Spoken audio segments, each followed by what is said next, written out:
আল্লাহু আকবার।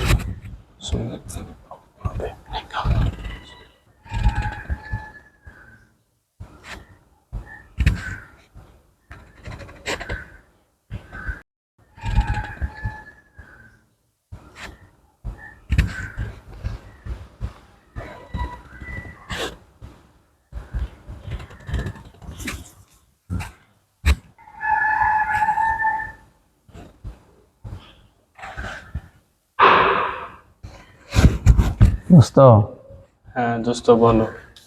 তুই যে নামাজের ভিতরে এমনি ঝুলতাছস, তুই কার সামনে নামাজে দাঁড়াইছস তুই জানোস? জানি, আল্লাহর সামনে দাঁড়াইছে। তাহলে তুই এরকম ভাবে দুলতাছস কেন? নামাজের ভিতরে হেলে দুলে দাঁড়ানো বা দাঁড়ানো অবস্থা হেলে দুলা একদম নিষেধ। স্থির ভাবে ধীরে সুন্দরভাবে নামাজ পড়তে হবে। দোস্ত ঠিক। আল্লাহ আমাদের সবাইকে তৌফিক দান করুন। আমিন।